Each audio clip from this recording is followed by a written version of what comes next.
جزاک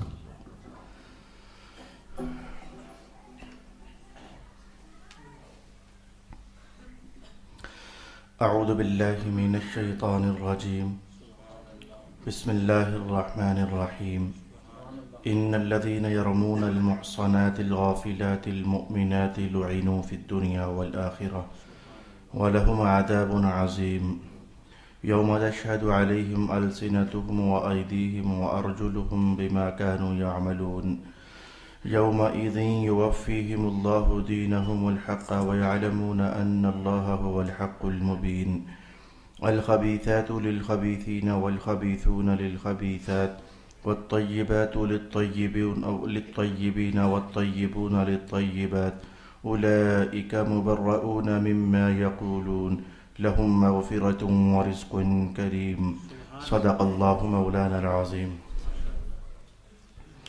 الصلاة والسلام عليك يا سيدي يا رسول الله الصلاة والسلام عليك يا سيدي يا حبيب الله الصلاة والسلام عليك يا سيدي يا شفيع المذنبين وعلى آلك وأصحابك يا سيدي يا رحمة للعالمين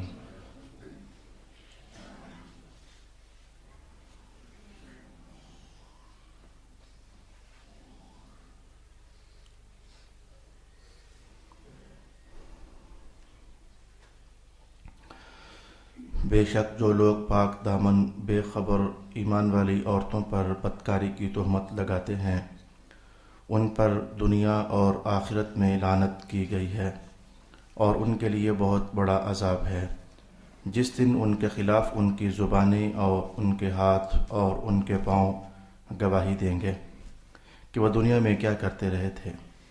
اس دن اللہ حق اور انصاف کے ساتھ ان کو پورا بدلہ دے گا اور وہ جان لیں گے کہ بے شک اللہ ہی برحق ہے، حقائق کو منکشف کرنے والا۔ بری باتیں برے لوگوں کے لیے ہیں اور برے لوگ بری باتوں کے لیے ہیں، اور اچھی باتیں اچھے لوگوں کے لیے ہیں اور اچھے لوگ اچھی باتوں کے لیے ہیں۔ وہ اچھے لوگ ان تہمتوں سے بری ہیں جو لوگ ان پر لگاتے ہیں، ان کے لیے بخشش ہے اور عزت کی روزی ہے۔ صدق اللہ مولانا العظیم۔ اللہ رب العالمین نے ان 4 آیات بینات کے اندر جو کچھ ارشاد فرمایا ہے کافی حد تک سننے پر قاری قرآن پر واضح ہو جاتا ہے، لیکن میں چاہتا ہوں کہ جیسے گزشتہ رات کو درس قرآن کے عنوانات بڑے آسان تھے لیکن آسان دلچسپیاں بھی تو ہوتی ہیں، وہ ہم نے رات کو سماعت کی تھیں، ایسے ہی آج کی تلاوت کردہ آیات بینات اپنے عنوان کے ساتھ بڑے سادے ہیں، بڑے سمپل ہیں، بڑے سلیس ہیں، فوراً ذہن میں آنے والے ہیں، لیکن ان کے اندر پھر بھی کچھ آسان باتیں بھی ایسی ہیں جو مخفی ہیں، ہم ان تک رسائی حاصل کرنے کی کوشش کریں گے۔ پہلی 3 آیات کا ترجمہ اور حاصل کلام میں دوبارہ سے کہنا چاہوں گا تاکہ ان آیات کا تاریخ کے ساتھ میں لنک قائم کروں کہ جو عنوان چل رہا تھا اس کے ساتھ کیا اس کا تعلق بنتا ہے، پھر اس کے بعد دور حاضر میں کوئی کہانی عرض کروں، اور اس کے بعد پھر کچھ تلخ حقائق ہیں انہی آیات کے ساتھ ریلیٹڈ، وہ بھی آپ کے سامنے بیان کروں گا۔ آیات کا حاصل کلام اور لب لباب یہ ہے، جو لوگ ایمان والی عورتیں ہیں، بے خبر ہیں، انہیں پتہ ہی نہیں ہے کہ ہم نے کوئی گناہ کیا ہے، تو ایسی عورتوں پر جو لوگ تہمت لگاتے ہیں بدکاری کی، تو ان کو جاننا چاہیے کہ ان پر اللہ کی لعنت ہے، دنیا میں بھی اور آخرت میں بھی، دونوں جہانوں میں یہ لعنتی اور ملعون ہوتے ہیں۔ ایک بات، قیامت والا دن ہوگا تو ان کی زبانوں سے بھی گواہی چلے گی انہی کے خلاف، ان کے ہاتھوں سے بھی گواہی چلے گی انہی کے خلاف، ان کے پاؤں سے بھی گواہی چلے گی ان کے خلاف۔ 2 باتیں، اور تیسری بات، پھر جو ان کا بنتا ہوگا جرم، اور اس جرم کے نتیجے میں جو سزا بنتی ہوگی وہ اللہ چھوڑے گا تو نہیں، کم بھی نہیں کرے گا، پوری ان کو دے گا۔ یوفی یومئذ یوفی، پوری ان کو جزا دے گا، ان کا جرم اتنا شدید ہے۔ تاریخ کے آئینے میں اگر دیکھیں تو ان تینوں آیات کا تعلق بھی حضرت ام المؤمنین سیدہ عائشہ رضی اللہ عنہا کے ساتھ بنتا ہے۔ آپ جانتے ہیں کہ مدینہ کے منافقین نے آپ پر تہمت لگا دی تھی، اور اس عنوان کو ہم گزشتہ کئی نشستوں سے سیکھتے چلے آ رہے ہیں اور سنتے چلے آ رہے ہیں۔ مدینہ کے منافقین نے تہمت لگا دی تھی حضرت ام المؤمنین سیدہ عائشہ رضی اللہ عنہا کی ذات اقدس پر۔ 1 مہینہ بھر یہ تہمت چلتی رہی تھی، پھر آخرکار رب کائنات نے قرآن پاک کی مسلسل 16 آیات تسلسل کے ساتھ نازل فرما دی، جن میں یہ بیان کیا گیا کہ کہ حضور کا خاندان صاف ہے، اس تہمت سے ان کا کوئی تعلق نہیں ہے، اس گناہ سے. اور پھر ایمان والوں کو اپنے سے انداز میں قرآن حکیم نے بڑی کیا کہا جا سکتا ہے سمجھایا، بڑے زوردار طریقے سے سمجھایا، اور ہم کو بڑی سرزنش کی اور ڈانٹا کہ کیا تم سے ایسا بھی نہ ہو سکا، تم سے ایسا بھی نہ ہو سکا، تم سے ایسا بھی نہ ہو سکا. یہ سارے عنوانات ہم سن چکے ہیں. تو عنوان اب سمٹنا شروع ہو گیا. تو رب کائنات نے عبداللہ بن ابی منافق اور اس کے ہم نوا، اس کے ہم آواز، اس کے ہم صدا، اس کے ہم خیال، اس کے ہم مشن، اور اس کے ہم تگ و تاز، اس کے ہم جد و جہد، جتنے لوگ اس کیٹیگری کے تھے ان سب کے بارے میں فرمایا کہ 3 سزائیں ان کو ہوں گی. ان کو 3 سزائیں ہوں گی. منافقین مدینہ اور جتنے بھی اس تہمت میں شریک ہونے والے اور بھی منافق تھے، ان کو 3 سزائیں ہوں گی. سزا نمبر 1 رب کائنات نے فرمایا کہ دنیا میں بھی ان پر لعنت ہے اور آخرت میں بھی ان پر لعنت ہے. آج میں بہت لمبے چوڑے طریقے سے نہیں، 2 جملوں کے اندر کہہ دینا چاہتا ہوں کہ لعنت کیا ہوتی ہے. اللہ تعالیٰ کی رحمت سے دور کر دیا جانا اور رحمت کا کچھ حصہ بھی بندے کو نہ ملے، یہ جو کیفیت ہے اسے لعنت کے ساتھ تعبیر کرتے ہیں. اس لیے کسی کو بھی یہ کہنے سے پہلے کہ جو گالیاں آپ دیتے ہو یہ تو بندہ لعنتی ہے، یہ تو بندہ ملعون ہے، ایسا کہنے سے پہلے سوچ لیا کرو کہ رسول پاک علیہ الصلوۃ والسلام کا یہ جملہ یاد رکھا کرو کہ جب کوئی بندہ کسی پر لعنت ڈالتا ہے، اگر تو وہ اس کا حقدار ہوتا ہے تو ڈل جاتی ہے اس پر، یعنی وہ رحمت سے دور ہو جاتا ہے. لیکن اگر وہ اس کا حقدار نہیں ہوتا تو وہ لعنت پلٹ کر تمہارے اوپر ہی آ جاتی ہے. الٹا تمہارے ساتھ یہ ہو جاتا ہے کہ تم اللہ کی رحمت سے دور ہو جاتے ہو. لعنت کا معنی اللہ کی رحمت سے دور ہو جانا. یہ جملہ میں نے لعنت کا ترجمہ جلدی سے آپ کے سامنے کہہ دیا. فرمایا کہ ان پر ایک تو یہ کہ دنیا میں اللہ کی لعنت، آخرت میں اللہ کی لعنت. جملہ سمجھ آ گیا. دنیا میں بھی اللہ کی رحمت ان کا مقدر نہیں بنے گی، آخرت میں بھی اللہ کی رحمت ان کا مقدر نہیں بنے گی. حالانکہ دنیا میں اگر اللہ کی رحمت ایک لحظہ بھر کے لیے بھی ہم سے الگ ہو جائے نا، ہم جی ہی نہ سکیں میرے بھائی، ہم جی ہی نہ سکیں. جیسے جینے کا حق ہے ہم ادا ہی نہ کر سکیں. یہ اللہ کی رحمت ہے جو نماز پڑھنے آ جاتے ہو، یہ اللہ کی رحمت ہے جو صبح قرآن کھل جاتا ہے، یہ اللہ کی رحمت ہے کبھی خدا کا خوف دل پر طاری ہو جاتا ہے، یہ اللہ کی رحمت ہے کہ قرآن پاک سننے کی طرف طبیعت مائل ہو جاتی ہے، ہر امر خیر جو تمہارے وجود سے نکلتا ہے یہ اللہ کی رحمت ہے. اب ایسے ماحول میں سوچئے کہ اگر اللہ کی رحمت ہی نہ رہے تو بندہ نہ سجدہ دے سکے، نہ قرآن پڑھ سکے، نہ تلاوت کر سکے، نہ درود و سلام پڑھ سکے. یہ ساری چیزیں رحمت کو بلانے والی ہوتی ہیں تو بندہ تو ہے ہی رحمت کے دائروں سے باہر کر دیا جا چکا. اچھا میں نے رک کر کے ایک تو یہ کہنا چاہا کہ اتنی جلدی کسی پر لعنت نہ ڈالا کرو. ویسے بھی ذمہ داری کب ہے آپ کی؟ میری کب ذمہ داری ہے کہ اے فلان مومن تو روزانہ 100 بندوں پر لعنت ڈال؟ میری ذمہ داری کب ہے؟ اور اتنا تیش کر کے ہم اصل میں اپنا ہی نقصان کر رہے ہوتے ہیں. کسی دوسرے کے خلاف لعنت کی بددعائیں کر کے تیش کر کے اصل میں ہم اپنا ہی نقصان کر رہے ہوتے ہیں. اتنا ہی کہنا ہے کیونکہ اسباب بھلے آسان ہیں. میں سوچ رہا ہوں کہ اللہ کرے وقت کے دائروں میں ذرا پورے ہو جائیں. تو ایک بات تو فرمایا کہ ان پر دنیا میں اللہ کی لعنت اور آخرت میں بھی اللہ کی لعنت. جس بندے پر آخرت میں اللہ کی لعنت ہوگی بتاؤ جنت کا راستہ پائے گا کبھی؟ فوراً سوچنے والی بات ہے. جنت ساری رحمت کا دہ ہے، رحمت بآب ہے، رحمت کے نظارے ہیں. تو جو ہے ہی رحمت سے دور اس کا جنت سے کیا کام ہے؟ وہ تو دوزخ کا پکا راہی ہو گیا اور مسافر ہو گیا. تو جو جن لوگوں نے تاریخ کا آئینہ، جن لوگوں نے حضرت ام المؤمنین پر زنا کی تہمت لگائی تھی، دنیا میں بھی ان پر لعنت ہے اور آخرت میں بھی ان پر لعنت ہے. دوسری سزا ان کے لیے یہ بیان ہوئی کہ وَلَهُمْ عَذَابٌ عَظِيمٌ، بہت بڑا عذاب ہے ان کے لیے. تیسری سزا ان کے لیے یہ بیان کی کہ ان کی زبانیں ان کے خلاف گواہی دیں گی. کل یہ جھوٹ بولتا تھا رب، جناب عائشہ نے کچھ بھی نہیں کیا تھا. یہ بات تو سمجھ آتی ہے کہ زبانیں خلاف گواہی دیں گی. اس زبان نے آج جھوٹ بولا تھا تو کل قیامت والے دن بندے ہی کے خلاف ہو جائے اور کہے کہ اس زبان خود کہے مولا یہ مجھ سے جھوٹ بلواتا تھا، جناب عائشہ نے کچھ ایسا نہیں کیا تھا. لیکن اگلے جملے پر غور کرنا، ان کے ہاتھ بھی گواہی دیں گے انہی کے خلاف. یہ ہاتھوں کا تہمت لگانے میں کیا دخل ہے؟ ان کے پاؤں بھی گواہی دیں گے انہی کے خلاف. یہ پاؤں کا تہمت لگانے میں کیا دخل ہے؟ ہائے میرے بھائی، اے کاش کہ آپ سمجھو. 11ویں سپارے میں ایک بار میں آپ کو بتا کے آیا ہوں، میں پیچھے لے کر جانے لگا ہوں آپ کو. لا مخمصۃ، یہ الفاظ اس کے اندر آئے تھے. اس آیت کے اندر سورہ توبہ کے اندر رب کائنات نے کہا تھا جو لوگ خیر کے راہ پر نکلتے ہیں تو ان کی ہر حرکت، انہیں پسینہ آئے تو وہ بھی، وہ کھانا کھائیں تو وہ بھی، وہ آرام کریں تو وہ بھی، وہ لیٹیں تو وہ بھی، خیر کی راہ میں نکلنے والا شخص اس کی ہر حرکت پر اللہ تعالیٰ اجر عطا فرماتا ہے. وہاں رک کر کے امام راضی کا بیان میں نے آپ کو سنایا تھا. جیسے خیر کے محلے کی کہانی یہ ہے، ہر حرکت پر اللہ راضی ہوتا ہے. تو جو بندہ شر کو اپنی منزل بنا کر، شر کو ٹارگٹ بنا کر، گناہ کو ٹارگٹ بنا کر تو نکلتا ہے گندے محلوں کی طرف، گندے عنوانات کی طرف، تو اس کے وجود کی بھی ہر حرکت پر اللہ اس کا حساب لے گا. اس کا چلنا، اس کا دیکھنا، اس کا پھرنا، اس کا پکڑنا. اب سمجھیں جب بندہ باتیں کرتا ہے نا تو میرے بھائی ہاتھوں کو بڑا ہلاتا ہے اور اس طرح کے اشارے کرتا ہے. میں نے خود دیکھا ہے عائشہ کو ادھر تھی، میں نے خود دیکھا صفوان ابن معطل کو ادھر تھا، وہاں تو کوئی بھی نہیں تھا. یہ ہاتھوں کے جو اشارے ہوتے ہیں جب بندے کی وہ جو زبان سے نکلنے والے الفاظ ہوتے ہیں ان کی معنویت کو سپورٹ کر رہے ہوتے ہیں اور تقویت دے رہے ہوتے ہیں. ایک تو وہ شے ہے جو الفاظ نکلتے ہیں ان کا جو معنی ہوتا ہے وہ تو ہوتا ہی ہوتا ہے، لیکن جو یہ اشارے ہوتے ہیں، باڈی لینگویج ہوتی ہے، یہ اسی معنویت کو ذرا تقویت دے رہی ہوتی ہے.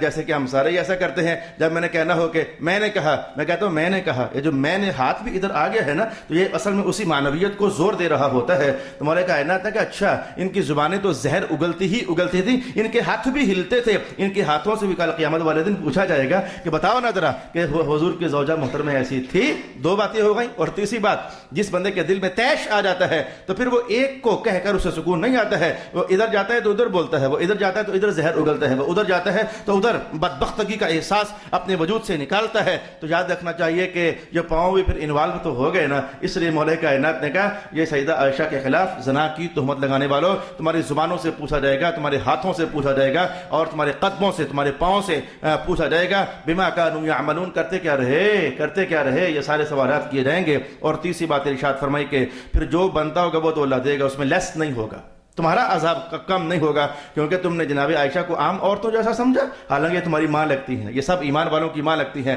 اتنا میں نے بھاگ کر کہا کہ یہ وہ تصور ہے جو کہ تاریخ کے آئینے کے ساتھ جڑتا تھا. اب مجھے کچھ آہستہ کہنا ہے، اپنے ماحول میں اترنا ہے. میرے بھائی یاد رکھنا اس جملے پر غور کر کے یاد رکھنا. اگر میں غلط کہتا ہوں تو مجھے بعد میں سمجھایا بھی جا سکتا ہے، لیکن مجھے فضل اللہ کی رحمت پر بھروسہ ہے کہ جو قرآن کہتا ہے میں اتنا ہی کہہ رہا ہوں، اس سے نہ ادھر جا رہا ہوں نہ ادھر جا رہا ہوں. یہ تہمتیں لگانے والے رب کائنات نے کہا ان پر لعنت ہے، دنیا کے اندر بھی اور آخرت کے اندر بھی. میرے دوستو، اگر تمہیں کسی بندے پر غصہ آ چکا ہے، اور بندہ جو ہے نا، بندہ انسان جس کا نام ہے، جب اسے غصہ آتا ہے تو نہ کہی ہوئی باتیں ان کی طرف منسوب کرتا ہے جن پر غصہ ہوتا ہے، نہ کیے ہوئے کام ان کی طرف منسوب کرتا ہے جن پر غصہ ہوتا ہے، اور پھر ایک جگہ نہیں 10 جگہ 100 جگہ منہ مارتا ہے اور زبان درازیاں کرتا ہے، جھوٹ بولتا ہے. اگر آپ نے ایسا کیا تو میں آپ کو صاف صاف قرآن کا پیغام بتا رہا ہوں، دنیا میں بھی اللہ کی لعنت کے حقدار ہو جاؤ گے اور آخرت میں بھی اللہ کی لعنت کے حقدار ہو جاؤ گے. کم از کم آپ تو قرآن کے طالب علم ہو، کم از کم آپ تو بر وقت پہنچ کر تو اللہ کی پیغام رحمت سے اکتساب فیض کرنے کی امنگ اور جذبہ اپنے سینے میں سجا کر اللہ کے گھر میں آ کر بیٹھتے ہو. غصے آتے رہتے ہیں، جھگڑے ہوتے رہتے ہیں، لڑائیاں ہوتی رہتی ہیں. اگر لڑائیوں کے اور جھگڑوں اور غصوں کو پورا کرنے کا ایک انداز تو وہ ہے جو انسان کر لیتے ہیں، جھوٹ موٹ بک کر لیتے ہیں. ایک انداز وہ بھی تو ہے نا. رب کائنات نے کہا اچھا غصہ چڑھ گیا ہے، ناراضگی ہو گئی ہے، کوئی تیش آ گیا ہے دل میں، چل چپ کر جا، صبر کر جا، پی جا، میری مدد تیرے ساتھ ہوگی. یہ بھی تو ایک انداز ہے نا اپنے غصوں کو نبھانے کا. یہ بھی تو ایک انداز ہے نا اپنی مخالفتوں کو نبھانے کا. یہ بھی تو ایک انداز ہے نا. میں نے کہا کہ یاد رکھنا کہ ایسا کرنا نا، لیکن اگر کرتے ہوگے تو میں ایک آپ کو تجربہ بتا دوں. اگر کرتے ہوگے تو قانون تو قرآن کا یہ ہے، جو بھی اوروں کو تہمتوں کا نشانہ بناتا ہے اس کی اپنی جو پرسنل لائف ہوتی ہے وہ خود ہی جا کر کھنگال کر چیک کر کے دیکھے، وہ بڑی بے برکتیوں سے بھری ہوئی ہوگی. وہ کبھی سکھ کا سا نہیں لے سکتا ہے، اسے کبھی سکون نہیں آ سکتا ہے. وہ گھر کے اندر بھی وہ پستے بادام بھی کھا رہا ہونا تو، لیکن اس کے من میں کوئی پتہ نہیں کیا نہ ہونی سی پریشانی. اسے پوچھو ہوا کیا، پتہ نہیں یار کیا ہوا ہے، کچھ ایسا سا احساس. وہ کبھی خوشحال نہیں ہو سکتا اپنی پرسنل لائف میں، وہ کبھی خوشحال نہیں ہو سکتا، وہ کبھی رحمت معاف نہیں ہو سکتا ہے. اس لیے کہ قرآن کی باتیں اللہ کی قسم جھوٹی نہیں ہو سکتی ہے. یہ بات یاد رکھ لیجیے. یہ تہمتیں لگانے والے ہاتھ کھینچ لیں، زبانوں کو لگام دے لو، ہاتھوں کو بند کر لو، پاؤں کو روک لو. ایسا نہ ہو کل قیامت والے دن آئے تم. کچھ لوگوں کے سمے فطرت ہے، یہ انسان جب قرآن پاک چونکہ ہے انسانوں کے لیے، قرآن پاک چونکہ ہے انسانوں کے لیے، اور انسانوں کی بہت ساری فطرتوں پر قرآن اپنے حکم کی زد لگاتا ہے اور اپنی ضرب کاری لگا کر کے دستک دیتا ہے. اس کا یہ نتیجہ ہوگا، اس کا یہ نتیجہ ہوگا، اس کا یہ نتیجہ ہوگا، اس کا یہ نتیجہ ہوگا. کچھ لوگوں کو آپ نے بھی دیکھا ہوگا، میں نے بھی دیکھا ہے، زندگی کے اندر یہ مشاہدات اور یہ مناظر ہم دیکھتے رہتے ہیں اور ہر فیلڈ کے اندر دیکھتے رہتے ہیں.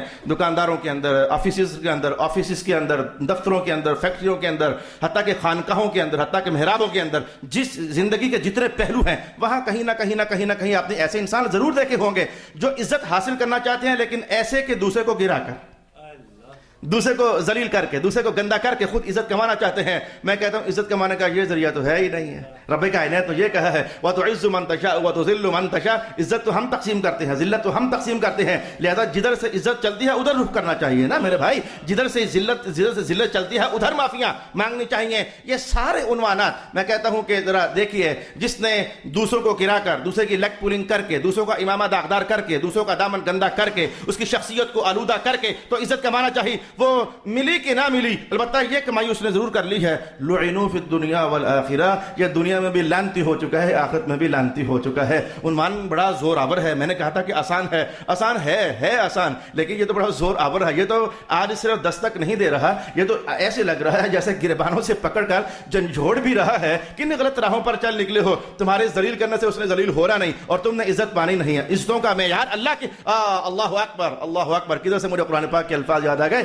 رب کائنات تک عزت لینا چاہتے ہو، عزت لینا چاہتے ہو تو پھر پتہ ہے کیا، آیت بعد میں پڑھ دوں گا، آیت بعد میں پڑھ دوں گا، لیکن عزت دینے کا دستور بتاؤں اللہ کے ہاں۔ عزت لینا چاہتے ہو، ہاں جی مولا عزت لینا چاہتے ہیں، اس لیے یہ کرتوت کر رہے ہو، ہاں مولا اس لیے کرتوت کر رہے ہیں۔ رب کائنات تک آؤ بتاؤں عزت میں دیتا کسے ہوں؟ ان اکرمکم عند اللہ اتقاکم، جو محمد پاک کی راہوں میں زیادہ چلنے والا ہو جاتا ہے، آسمان والا رب اسی کی جھولی میں زیادہ عزتیں عطا فرما دیا کرتا ہے۔ اکرمکم اتقاکم، تقوی تقوی تقوی، یہ تہمت تقوی نہیں ہے، یہ جھوٹ تقوی نہیں ہے، یہ زبان درازیاں تقوی نہیں ہے، یہ کسی کے دامن کو داغدار کرنا یہ تقوی نہیں ہے، یہ شیطانی راہیں ہیں۔ اے کاش کہ ہم مسلمان اس بات کو سمجھ جائیں، اے کاش کہ ہم اس حقیقت کو جان جائیں۔ ارشاد گرامی ہوا ان الذین یرمون المحصنات الغافلات المؤمنات، جس عورت کے ساتھ خاندانوں کی سطح میں اس پر تہمتیں لگا دیتے ہو، عورتوں پر بھی تہمتیں لگاتے ہو، وہ تو ہے ہی ایسی، یہ عورتوں سے پوچھو نا، یہ قرآن صرف مردوں کے لیے نہیں ہے پیارے، یہ قرآن صرف مردوں کے لیے نہیں عورتوں کے لیے بھی ہے۔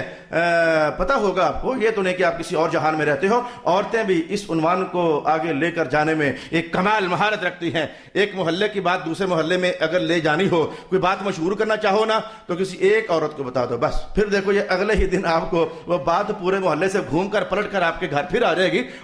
ایسے کہتے ہیں بس کسی کو بتانا نہ تینوں گال دسن لگی ہیں، وہ پھر آگے کہتی ہے کسی یہاں دسی ہیں تینوں گال دسن لگی ہیں، وہ پھر آگے کہتے ہیں کسی یہاں بھائی نہ تینوں گال بان لگی ہیں، وہ گھومتے گھومتے بات تیرے تک آپ پہنچتی ہے۔ اس لیے ساتھی نے کہا راز تبھی تک راز ہے جب تیرے ہی سینے میں ہے، یہاں سے نکل گیا اب راز نہیں رہا ہے، تیرے ہی سینے سے جب نکل گیا نا، بعد میں منتیں جو کرتا ہے کسی کو دسی نہ، وہ تو آپ ہی نہ دسنا کسی کو، تو خود ہی نہ بتا کسی کو، واپس آ جائیں ان الذین لعنوا فی الدنیا۔ اچھا یہ عنوان بھی تیزی سے میں نے کہا، ایک اور عنوان ہے، تکلیف دہ عنوان ہے اور وہ آخرت کا عنوان ہے، تکلیف دہ عنوان ہے، آخرت کا عنوان ہے۔ آہستہ بولتا ہوں شاید کسی دل میں اتر جائے، یہ فیض مولوی صاحب کے پاس نہیں ہے، خطیب کے پاس فیض نہیں ہے، فیض اللہ کے پاس ہے۔ غریب خطیب تو بیچارہ بول سکتا ہے، اس کے پاس الفاظ کا زور اللہ نے دیا ہے، وہ لگا سکتا ہے، یہ فیوزات، برکات، انقلاب، تبدیلی اور اپنے آپ کو بدلنے کا داعیہ، جذبہ، یہ محض اللہ کی عطا ہے۔ ذرا اپنے دل کی جھولی کھول کر ذرا سننا نہ کہے میرے رب اگر یہ گند میرے اندر ہے اور مجھے پتہ ہے کہ نہیں ہے تو کرم کرنا، پھر مہربانی فرما دے، مجھے معاف کر دے، میں بچنا چاہتا ہوں۔ ایک بڑی تلخ حقیقت کہنے لگا ہوں اور میں آپ بات کرنے کے لیے عنوان اپنے آپ کو بنا لیتا ہوں، ٹارگٹ اپنے آپ کو بنا لیتا ہوں تاکہ آپ کے لیے سمجھنا آسان ہو جائے، آپ کے نازک آبگینے دلوں کو ٹوٹ نہ جائے۔ مثلاً میں اللہ رحم فرمائے ایسا بھرپور کوشش کرتا ہوں کہ ایسا نہ کروں، لیکن سمجھنے کے لیے بات کرنے لگا ہوں۔ قیامت والا دن بہت سارے گناہ ایسے ہوں گے جو میں نے کیے نہیں ہوں گے لیکن میرے پلے سے نکلیں گے۔ ہے کسی میں ہمت؟ مجھے امام مجاہد کا قول یاد آتا ہے کہ قیامت والا دن ایک بندہ، ہر بندہ یعنی ایک بندہ سب سے زیادہ نفرت کس چیز سے کرے گا؟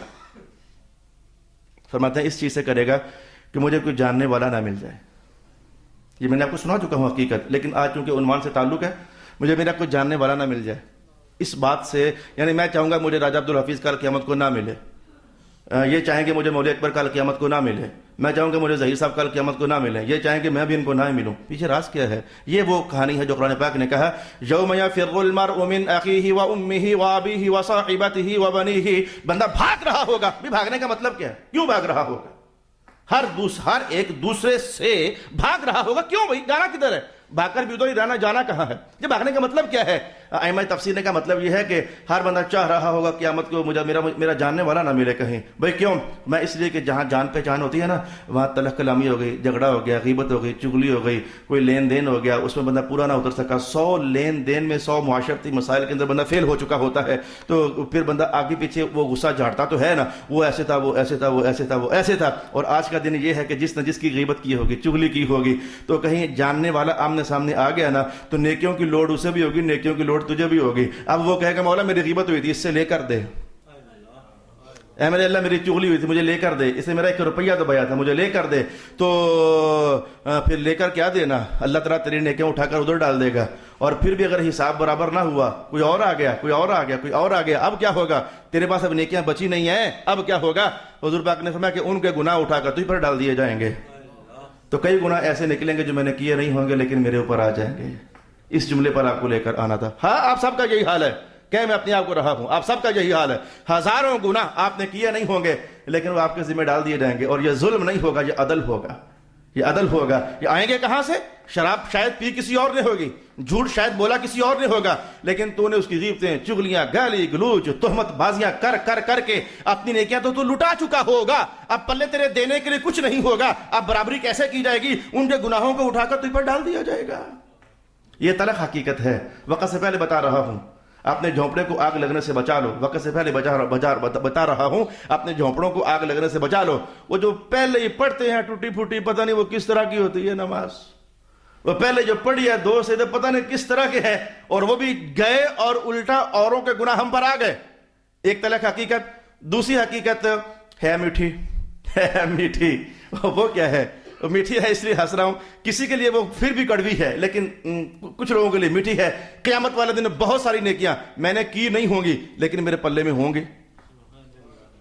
بہت ساری نیکیاں میں نے کی نہیں ہوں گی. آپ کا بھی یہی حال ہے, ہر انسان کا یہی حال ہے. قیامت والے دن بہت ساری نیکیاں کی نہیں ہوں گی ہم نے لیکن پلے سے نکلیں گی. یہ وہی ہوں گی, یہ وہی ہوں گی. میری آپ نے غیبت کر دی, تیار ہو جو 10 نمازیں آ گئیں. یہ 10 میں بطور مثال کہتا پتہ نہیں کتنی آئی, مجھے معلوم نہیں ہے. آپ نے کسی کی غیبت کر دی, سمجھو کہ 5 نمازیں تو گئیں, پھر غیبت کر دی, پھر چغلی کر دی. ایک محفل میں ایک بندے کے خلاف آپ نے 10 باتیں بول دیں, تو سمجھو کہ ہر بات کے بدلے میں 2 2 4 4 8 8 10 10 نیکیاں بھی گئیں, تو تیرا وہ تھیلا خالی ہو رہا ہے. تو بہت ساری نیکیاں کی نہیں ہوں گی بندوں نے لیکن ان کے پلے سے نکل آئیں گی. ایک حقیقت میں نے بتا دی, یہ پلے سے نکلنے والی بتائی. یہ حقیقت میں نے پلے سے نکلنے والی بتائی. بہت ساری نیکیاں میں نے نہیں کی ہوں گی, میرے پلے سے نکلیں گی, موجود ہوں گی. بہت سارے گناہ میں نے نہیں کیے ہوں گے لیکن میرے پلے میں موجود ہوں گے. اس کے الٹ بہت ساری میں نے نیکیاں کی ہوں گی لیکن ہوں گے ہی نہیں. آپ کو جلدی کہانی سمجھ آئے گی, وہ جائیں گی کہاں؟ ادھر چلے جائیں گی جن کو دنیا میں تہمتوں کا نشانہ بناتے رہے, جن کو دنیا میں غیبتیں کرتے رہے, جن کے ساتھ برائیاں کرتے رہے. تم نے بہت کچھ کیا ہوگا, قیامت کو دیکھو کہ تھیلا خالی ہے. جیسے گھروں میں پوچھتے ہو, اے میں تو پیسے رکھے سن, کتنے گئے نے؟ بیوی سے پوچھتے ہو نا, یہاں میں نے 2000 روپیہ رکھا تھا, نظر نہیں آ رہا. کس سے پوچھو گے؟ میں نے اس تھیلے کے اندر 7 نمازیں پڑھ کر ڈالی تھی, وہ گئی کہاں ہے؟ فلانے دن میں نے 100 بار درود و سلام پڑھتا, وہ گیا کہاں ہے؟ ہاں کچھ ایسی سی کیفیت. بہت ساری نیکیاں تم نے کی ہوں گی لیکن تمہارے پلے سے نہیں نکلیں گی, وہ ضائع ہو چکی ہوں گی, کسی اور طرف ٹرانسفر ہو چکی ہوں گی. ایک حقیقت. اور دوسری حقیقت کا برعکس, بہت سارے گناہ تم نے کیے ہوں گے لیکن قیامت والا دن ہوں گے ہی نہیں, تمہارے پلے سے ہوں گے نہیں, وہ آؤٹ ہو چکے ہوں گے.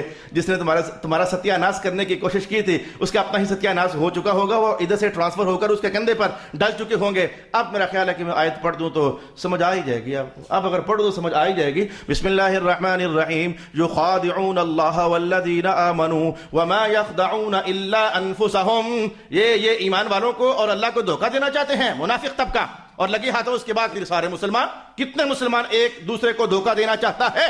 رب کائنات نے کہا یہ دھوکہ دینا چاہتے ہیں ایک دوسرے کو. حقیقت یہ ہے کہ یہ اپنے آپ ہی کو دھوکہ دے رہے ہیں. اس دھوکے کا نقصان یہ اپنے ہی کندھے پر ڈال رہے ہیں. ان غریبوں کو لا یشعرون, پتہ نہیں ہے قیامت کو کیا ہو جانے والا ہے.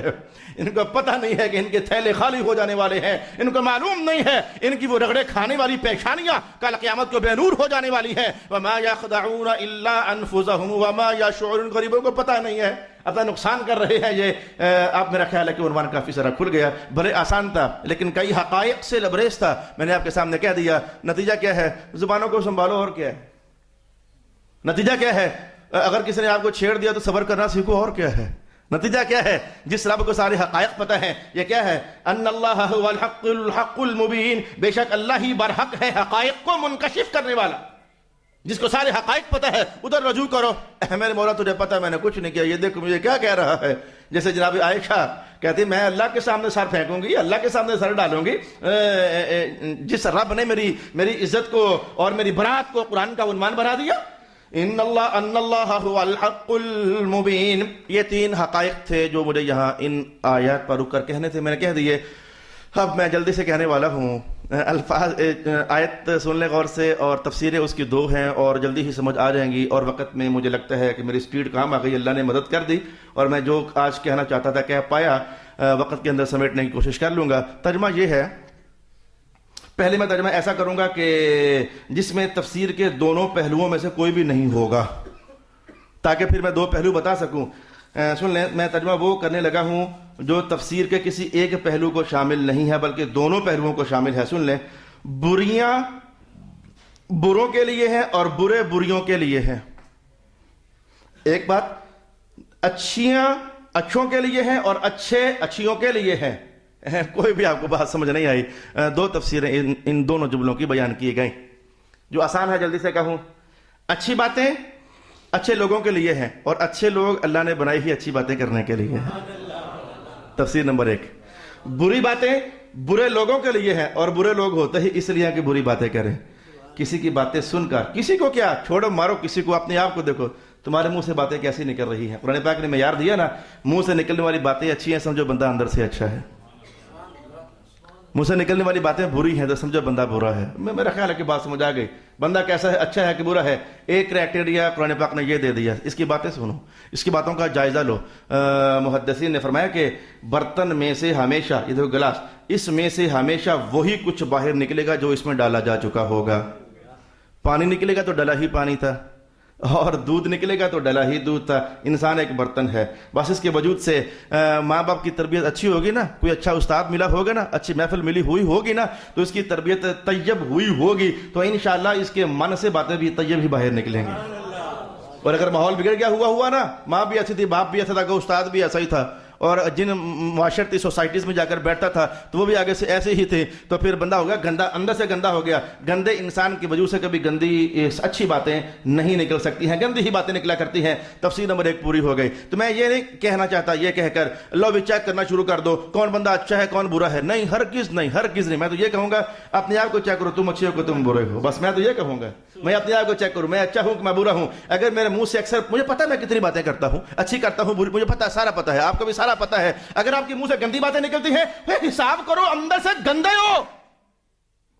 اس سے صاف میں کیا کہہ سکتا ہوں؟ اور اگر تمہارے منہ سے گندی باتیں نکلتی، اللہ کو ناپسند باتیں نکلتی ہیں، وہ اپنا من دھوو، کسی مرد قلندر کے پاؤں میں جاؤ، کسی اچھی صحبت پہ پہنچو، اندر سے میلے ہو چکے ہو۔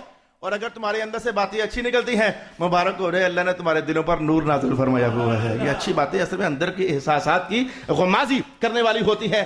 اچھا، اس بات کا تاریخ سے تعلق نہیں تھا، تعلق بن بھی جاتا ہے، اگر میں ذرا وقت استعمال کر دوں، بن بھی جاتا ہے۔ تاریخ کے ساتھ کس تفسیر کے پہلو کا تعلق ہے، سن لیں۔ انہوں نے کہا جناب عائشہ نے گناہ کر دیا، اور جناب عائشہ ہیں کون؟ حضور کی زوجہ محترمہ۔ تفسیر نمبر 2 سننا، رب کائنات نے کہا گندی بیویاں گندے ہی مردوں کے لیے ہوتی ہیں، اور گندے مرد گندی بیویوں کے لیے ہی ہوتے ہیں۔ میرے مصطفیٰ میں تمہیں کوئی برائی نظر آتی ہے؟ باتیں کرتے ہو جناب عائشہ نے ایسا کر دیا۔ حسن کا ہر جلوہ حضور کی ذات میں، کمال کا ہر انداز حضور کی ذات میں، دل فریبیوں کا ہر انباک پن حضور کی ذات میں، اچھی اداؤں کا ہر حسن حضور کی ذات میں، اخلاق کا ہر کردار حضور کی ذات میں، دھلائیوں کا ہر اہتمام حضور کی شخصیت اقدس میں دیکھا جا سکتا ہے۔ جب میرا محمد ظاہر باطن سے طیب ہے، صاف ہے، ستھرا ہے، تو اللہ انہیں خبیث زنانے کیسے عطا فرما سکتا ہے؟ اگر محمد کے بارے میں تمہارا یقین کامل ہے اور ہونا چاہیے کہ محمد طیب ہے، طاہر ہے، تو جان جاؤ ان کی اہلیہ بھی طیب ہیں اور طاہر ہیں۔ رب کائنات نے فرما دیا۔ اعلیٰ حضرت نے صحیح ترجمہ کیا ہے، میں تو یہ کہوں گا اللہ اعلیٰ حضرت کی تربت پر ہزاروں رحمتیں نازل فرمائے۔ تیری نسل پاک میں ہے بچہ بچہ نور کا، وہ ترجمہ صحیح کیا انہوں نے۔ وہ جانتے ہیں کہ ایک اچھے گھر میں بھلا کیسے ہو سکتا ہے، اور اچھا گھر بھی کوئی عام اچھا گھر نہ ہو، زہرا کا اچھا گھر ہو، علی المرتضیٰ کا اچھا گھر ہو، جس مصطفیٰ کریم علیہ السلام کا اچھا گھر ہو، تو وہاں بلا کیسے ایسے ہو سکتا ہے؟ قرآن کے انداز نے میں کہتا ہوں کہ حد کر دی ہے، بس اس سے بڑھ کر اب کیا ہو، حد کر کے رکھ دی انسانی سوچوں کے مطابق۔ الطیبات للطیبین، پاک بیویاں پاک مردوں ہی کو اللہ عطا فرماتا ہے، پاک مرد اللہ پاک بیویوں ہی کو عطا فرماتا ہے۔ کبھی کبھی آزمائشیں بھی بن جاتی ہے، کبھی کبھی آزمائشیں بھی ہو جاتی ہیں، لیکن وہ بہت کبھی کبھی ہے۔ ضابطہ یہ ہے، قانون یہ ہے، ضابطہ یہ، لیکن کبھی کبھی آزماتا بھی ہے، اللہ تعالیٰ آزما لیتا ہے۔ رسول پاک علیہ السلام نے کیا فرمایا؟ اگر تمہاری بیوی ہوئے ماڑی، تنگ کرے تمہیں، صبر کرنا، اس کی ہر تکلیف پر قیامت کو اللہ تعالیٰ تمہیں جزا عطا فرمائے گا۔ اور بیویوں کے لیے بھی قرآن پاک کا یہ حکم ارشاد فرمایا گیا ہے کہ اگر تمہارا سائیں تمہارے ساتھ برے رویوں سے پیش آتا ہے نا، تو ٹھیک ہے، دنیا میں رہ کر اللہ نے انہیں تمہارا حاکم بنا دیا ہے، لیکن جو دنیا میں رہ کر کسی کا حاکم ہو تو وہ اللہ کے قانون سے باہر تھوڑا ہوتا ہے، وہ اللہ کے قانون سے باہر تھوڑا ہوتا ہے۔ اللہ کی کچہری میں پیش تو اسے بھی ہونا ہی ہے، اللہ کی کچہری میں پیش تو تمہیں بھی ہونا ہی ہے۔ تو ادھر رہ کر تم اطاعت کر لو، لیکن جب کل قیامت کا دن آئے گا تو اللہ تعالیٰ ان کے ہر ستانے کے بدلے میں تمہیں بھی جزائے کرم عطا فرمائے گا۔ الخبیثات للخبیثین والخبیثون للخبیثات والطیبات للطیبین والطیبون للطیبات۔ اب قرآن نے بات سمیٹی، بڑا لمبا خطبہ ہو گیا، کافی زمانوں سے ہم سن رہے ہیں، یہ خطبہ سمیٹا۔ اب قرآن نے جیسے رب کائنات نے اپنی شانوں کے ساتھ اس عنوان پر جو اتارنا تھا، آخری باتیں کرتے ہوئے کہا اولئک مبرؤون مما یقولون۔ اے قرآن پڑھنے والے سن لے، یہ منافق جو بکواس کر رہے تھے، حضور کا گھرانہ ان ساری بکواسات سے محفوظ ہے نا۔ مما یقولون، جو یہ کہہ رہے تھے یہ مبرہ ہے، یہ ان کا کیا تعلق؟ گناہوں کے ساتھ ان کا کیا تعلق؟ برائیوں کے ساتھ اس خاندان کا تعلق ہی کیا ہے؟ شیطان نے تو آج بھی کتنے مومن ایسے ہیں ہم میں سے جس کے بارے میں یہ جملہ اللہ کے دربار میں کہا ہوا تھا، الا عبادک منہم المخلصین، اے اللہ بڑوں کو ٹھبیاں دے کر گراؤں گا، پر جو اخلاص کے ساتھ تیری طرف بڑھنے والا ہوگا اس پر میرا زور چلنا ہی نہیں ہے۔ اگر غلاموں پر شیطان کا زور نہ چلے تو غلاموں کی آقا کے گرانے پر زور کیسے چل سکتا ہے؟ اولئک مبرؤون، یہ سارے مبرہ ہیں، بری ہیں، بکواس کر رہے ہیں سارے۔ مما یقولون، اور سن لو میری طرف سے، اللہ سن لو، لہم مغفرۃ ورزق کریم، عائشہ کے لیے بخشش ہے اور بڑا عزت والا رزق ہے جنت میں۔ وہ تو جنت والے ہیں، وہ تو جنت والے ہیں، ان کے لیے بخششیں ہیں، ان کے لیے رزق ہے، اور صرف رزق ہی نہیں، رزق کریم، رزق کریم۔ سادے الفاظ تھے، مختصر الفاظ تھے، لیکن مجھے ایسے لگ رہا کہ جیسے میں نے اتنا کچھ کہنے کے باوجود بھی نا، اگر آدھا گھنٹہ کچھ لمبا ہو جاتا کچھ اور کہتا، لیکن میں کچھ اور نہیں کہوں گا۔ آگے سے کچھ معاشرتی مسائل شروع ہونا چاہتے ہیں، کچھ ہمارے گھروں کے آنے جانے کے حوالے سے رسول پاک علیہ السلام نے کچھ تعلیمات ارشاد فرمائی ہیں، قرآن حکیم نے بھی ارشاد فرمائی ہے۔ اگلی نشست میں وہ عنوان ہوگا، وآخر دعوانا الحمدللہ رب العالمین۔